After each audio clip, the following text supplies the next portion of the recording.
and a big one welcome or welcome back to my channel. I hope that you're all doing well. A little side note before we start today's video, and it's a very exciting side note actually. I want to thank each and every single one of you for all your support on my channel. We have hit another massive milestone on my channel and it is all down to you guys. So you may have now noticed on my videos that I have ads on them. Basically what that means is that my channel is now monetized. You guys have been watching my videos so much and engaging, and yeah, it is really paid off. So if you do want to support my channel, every time that you watch an ad and you don't skip it, I do get a small amount of money from that.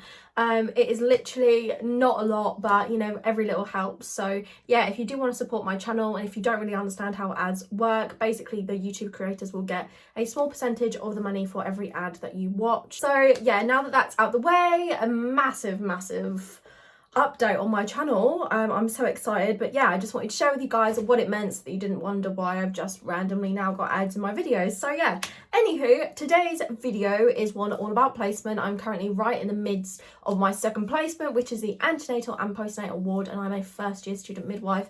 So in today's video I'm going to talk about 10 tips for how to prepare for placement to make sure that you are on your A game and 100% ready to start placement on the day. So let's get into today's video. Tip number one seems really basic, but it's really important. That's to know where you're going. So know what hospital your placement is at. I mean, imagine turning up to the wrong hospital.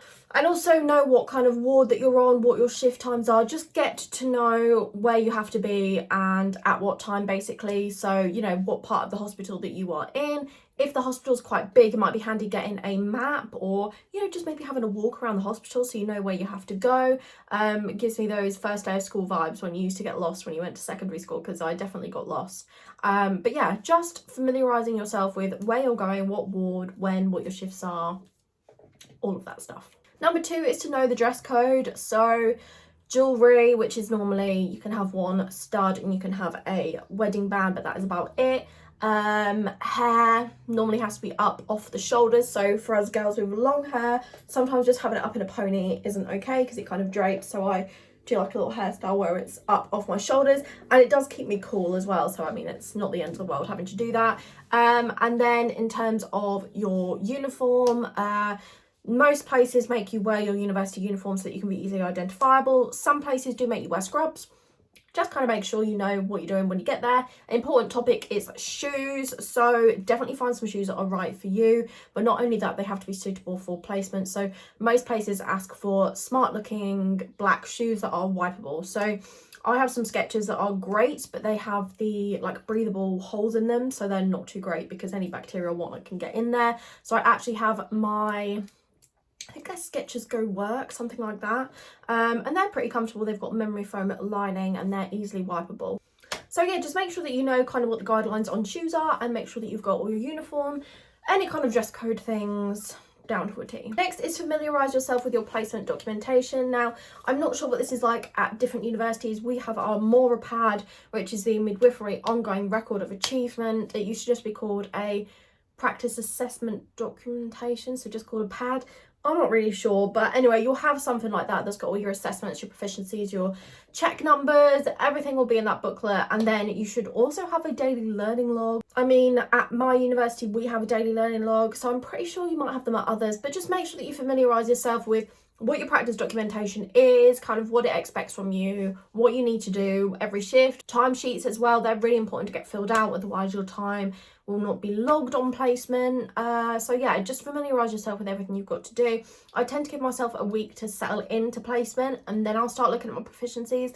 I know some people want to just get stuck straight in, and that is brilliant, but I just get so overwhelmed. So I tend to give myself a week, which I have done, and now I'm going to go and crack on with proficiencies, antenatal, postnatal checks, newborn checks, all of that lovely stuff. But yeah, just make sure that you know what you're doing and what it kind of means. Number four is actually a really important one, and like they say before you start school after the summer holidays, try and get yourself into a good sleep schedule. Now, sleep is something that I kind of struggle with. Sometimes I'm not going to bed until the early hours of the morning and I'm still up at 6 o'clock.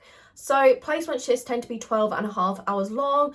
Ours are 8 until 8:30 at night, so they are a considerable amount of time that you are awake, and not just awake but constantly on the go for. So having a good sleep schedule is so important for your mental and physical health.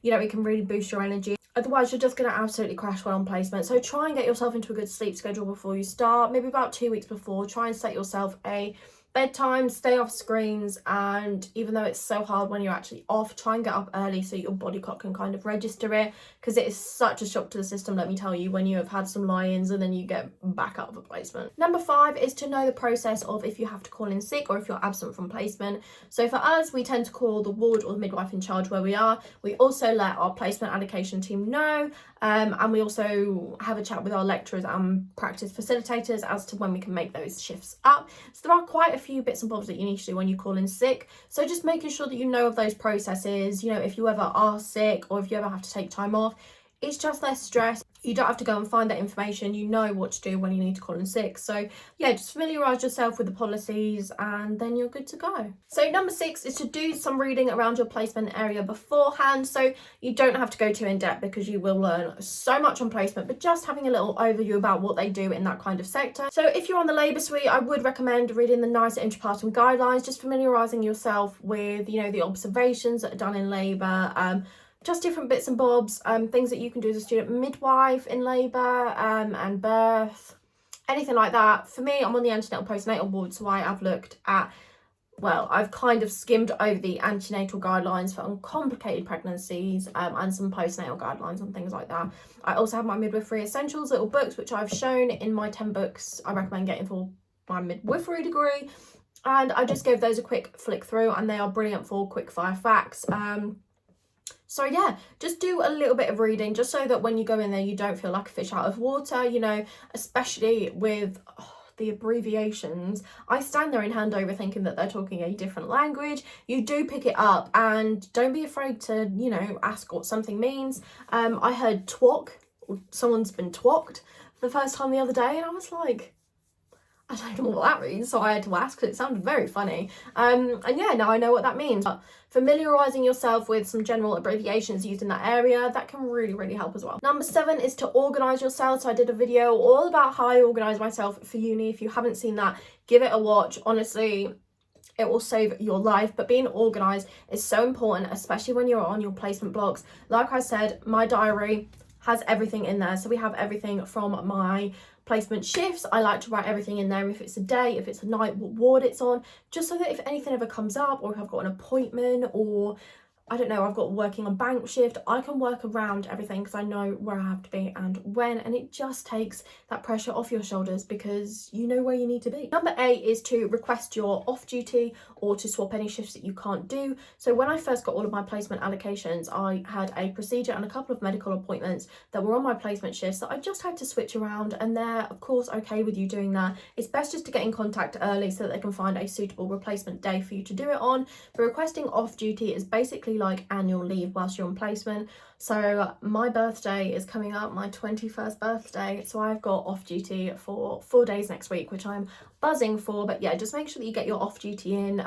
They tend to like it in 4 weeks before you start placement, just so that they can plan around it. So number 9 kind of ties in with looking at the NICE guidelines, but it's looking at things like the 6 C's, the NMC code, looking at some NICE guidelines around where you're going to be. I also recommend looking at the CQC report for your hospital. On my first day of placement, they asked if I'd read the CQC report and I hadn't. So it just identifies some things that are somewhat problematic or some things that they are being praised on that department, and kind of shows you the process of what they're doing to fix that.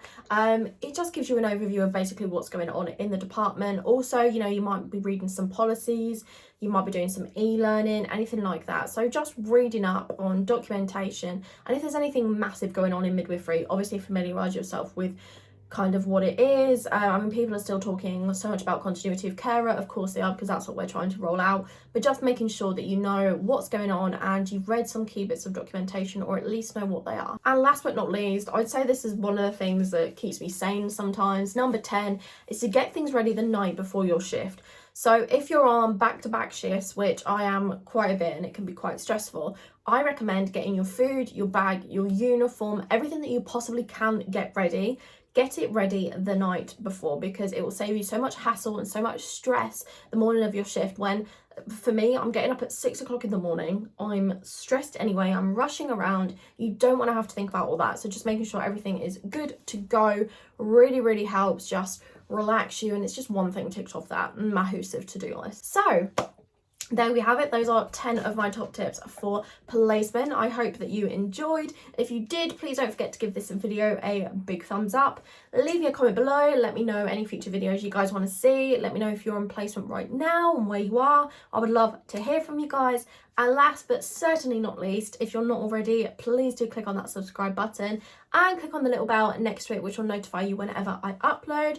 I am currently back to single uploads a week at the minute, just whilst I'm on placement. So I'm uploading every Sunday at 7 p.m. UK time, and then I will be going back to 3 uploads a week in, I think, like 3 weeks time. So make sure that you're subscribed now, otherwise you'll miss out on all of this exciting content to come. And on that note, have a lovely morning, evening, afternoon, whenever you're watching this video, and I'll see you all in the next one. Bye guys!